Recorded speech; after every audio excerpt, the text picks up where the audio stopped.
Je, na mwenyewe wanamuhisi kwamba Gwajima yumo ndani? Nikamuuliza hivyo. Akasema ni wazo zuri. Nikamwambia cha kwanza tufanye experiment. Wewe chukua bodaboda hapa. Usiku saa 2 vaa helmet, sababu bodaboda zipo. Pita pale. Utaona je, na mtu akiwa na bodaboda wanahisia anaweza kuwa Gwajima yule, kwamba yule ana helikopta leo amepanda bodaboda, watahisi ni yeye. Wewe nenda. Huyu Bihagazo naye muona huyu akachukua bodaboda hapa, vaa helmet, akapita pale kwenye lindo pale. Alipofika pale, wenye bodaboda upande huu, wenye bodaboda wanapita, wenye magari wapo. Akaniambia bwana, bodaboda hawakagui. Nikamwambia rudi tena na hiyo bodaboda ya mtu. Kumbuka aliyetupewa na bodaboda hajui nini kinaendelea. Akarudi na bodaboda na akapita pale. Nikamwambia wewe baki kwenye pointi, baki na gari. Mimi napanda bodaboda na wafuata hapo hapo walipo. Unaelewa? Kwa hiyo na mimi nikapanda bodaboda. Kufika pale wenye bodaboda upande huu huyo. Nikaondoka pale. Alafu Pastor Bihagazo ndiye anakuja nyuma na gari, anapita kwenye lindo. Wanamkagua, anamwambia nenda. Katikati hapo Pastor Bihagazo huyo hapa. Tuingie kwenye gari tena. Kwenye gari tena, kule mbele wapo, sema tusubiri bodaboda tena. Bodaboda inapita na kwenda tena. Wapo, subiri bodaboda tena. Paka Dar es Salaam. Ninaomba ujaribu kufikiria mpaka Dar es Salaam. Mimi napoona Paulo alishushwa kwenye kikapu naelewa. Wewe huelewi kwamba kwa nini mtumishi wa Mungu ashushe kwenye kikapu. Mimi naelewa. Kuna saa ya kushushwa kwenye kikapu na kuna saa ya kupita katikati yao. Kuna saa ya kuchukua kikoto ukawatwanga. Ila saa nayo ikatani ya mimi ni kusema kwamba sasa ni saa yenu. Nilikuwa pamoja na nyie katika hekalu, hamkunikamata. Kwa nini mnanijia kwa malungu na mashoka? Lakini sasa ni saa yenu. Hiyo mimi sisemi. Simpi mtu saa. Hiyo saa hapewi mtu. Na wewe hupewi. Nataka niongee na mtu hapo ulipo. Wewe una dhiki nyingi. Nyumbani wamezunguka. Nikamwambia Pastor Bihagazo, muziki huu mdogo. Nyumbani wamezunguka. Tukatafuta nyumbani kwangu hapa, nyumba moja hapa, tukalale hapo. Nao wamezunguka hapa. Tukalala. Asubuhi kesho nikamwambia Bihagazo, sana nitafuta cover. Si ndiye ametangaza Gwajima afe, na kwenda namzukia ofisini kwake. Wakati huo wamezunguka kule Arusha wamezunguka nyumba. Nikamwambia Pastor Bihagazo, wewe tangulia pale. Akatangulia Pastor Bihagazo pale, akaenda kuwatangazia Askofu Gwajima atafika hapa saa 9. Waandishi wa habari wakamwagika kama nyuki. Kova akawatangazia kwamba Gwajima hayuko hapa, yuko Arusha. Hawezi kufika hapa, hicho kitu hakipo. Tawanyikeni. Bihagazo yuko pale. Nikamwambia Bihagazo wasisitize nipo. Unaelewa eh? Anawatawanya waandishi wa habari, wanakuwa kwa na wasiwasi. Jamani, inakuaje jamani? Yupo kweli? Ningesema yuko kule Arusha. Nikamwambia waambie yupo. Wakati mimi nikavaa kabisa vizuri, nikasema nibadilishe tune sasa. Kwa sababu niko mjini hapa, hakuna mtu ambaye hawezi kunifahamu. Nibadilishe tune sasa, nikasema Yesu yu ndani yangu na mimi ni ndani ya Yesu. Na mimi na Yesu tuko umoja. Ndani yake tunaishi, ndani yake tunakwenda, tunakuwa na uhai wetu. Akawatokea ana sura nyingine, wakafumbwa macho wasimtambue. Kwa hiyo nikasema mimi nageuka, navaa sura nyingine, ninaendesha moja kwa moja mpaka pale polisi, naingia hivi. Ndiyo najitambulisha mwenyewe. Nikachukua dereva nafikiri alikuwa Mwangaza kama sikosei. Kwenda pale. Mpaka nikafika pale, waandishi wa habari wako pale, nagonga kwenye mlango wa kova, kong. Anafungua, mimi ni Gwajima unayenitafuta. Jamani. Hata jamani. Nikasema uliniita. Nataka uniulize sasa, unataka kuniuliza. Eti kakusanya watu wa dharura kama watu 50 hivi, wanamuuliza mtu mmoja. Swali la kwanza, umetokaje Arusha mpaka hapa? Swali la kwanza hilo. Na mimi hilo halikuhusu. Usafiri niliotumia kutoka Arusha sikwambii, kwa sababu kuna siku zingine nitautumia tena mambo kama haya yakitokea.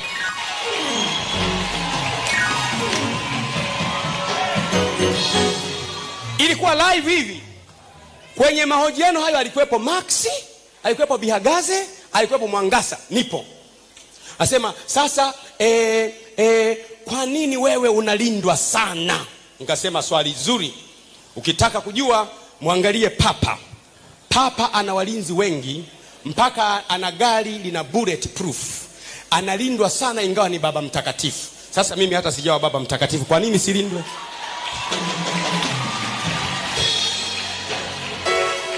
Nikisema hivyo wanatoka tena, wanakwenda tena kutunga swali lingine tena. Wanarudi tena wamekaa hapa. Wanajipanga tena wasema, kwa nini wewe una mali nyingi sana? Nikasema swali hilo ni zuri, waulize kanisa Katoliki ambao wao mpaka wana vyuo, wana university, wana mashule. Sisi ufufuo na uzima hata ndio tunaanza, ndio tunaelekea kwenye mali nyingi. Sasa hiyo swali haina maana yoyote. Kwa nini umemfyatua kiongozi wa dini fulani? Umemfyatua kiongozi wa dini fulani, umemsema vibaya. Nikasema huyo niliyemfyatua ni askofu mwenzangu. Ni askofu, mimi naongea na askofu mwenzangu. Nyinyi mmekujaje hapa ndani?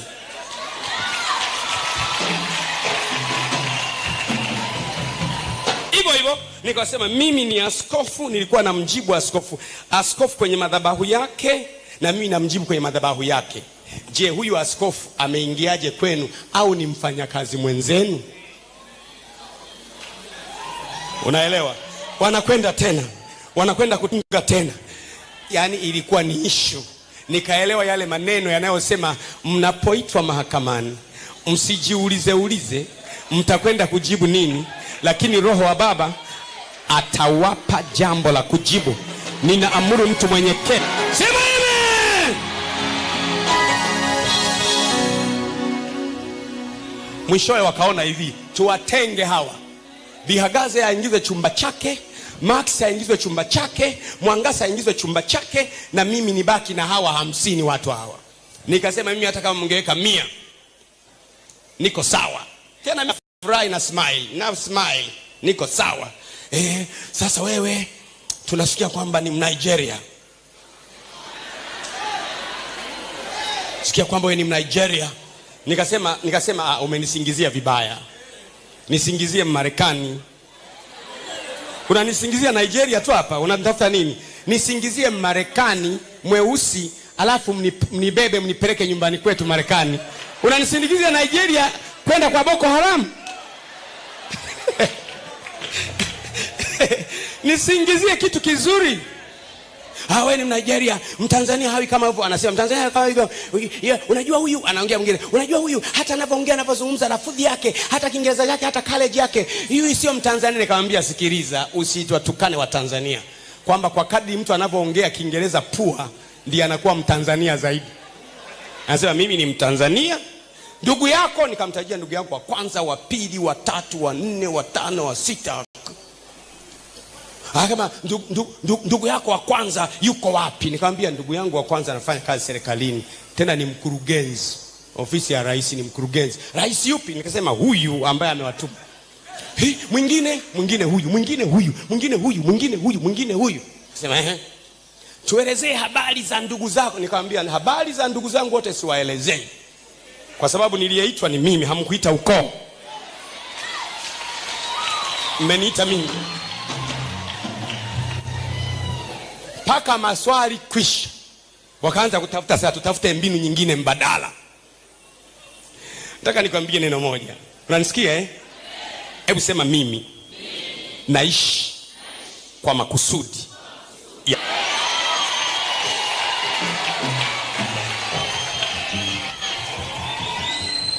Yuko mmoja tu anaweza kukuua. Yuko mmoja tu. Unamjua? Ni nani? Nani? Mungu. Mungu haui, Yesu haui. Yuko mmoja anaweza kukuua. Uoga wako. Msimamo wangu. Kwa mfano, hata hilo la gari, nirudie tena na kusema, hivi leo hii inawezekanaje tume ya uchaguzi ipate fedha za kununua magari 18 kwa wagombea wa urais wanaoenda kwenda kugombea kwa muda wa siku 60 tu? Magari yenye thamani kubwa ya zaidi ya milioni 500 kwa gari moja leo yanaweza kununuliwa kwa wagombea 18 wakayatumia kwa siku 60 tu, alafu baadaye haijulikani yatafanya kazi gani. Na kwa sababu yanunuliwa kwa ajili ya wagombea hawa, wagombea 18, magari ya kifahari 18, magari ya kifahari 18. Hizo fedha tumezitoa wapi? Mimi nimekaa bungeni mle, tumeishauri serikali namna ya kuhakikisha kwamba inapata mtaji wa bohari kuu ya dawa MSD wa shilingi bilioni 500. Hizo fedha zikupatikana miaka 5 za kununua dawa za Watanzania wanaokufa bila matibabu, fedha zikupatikana.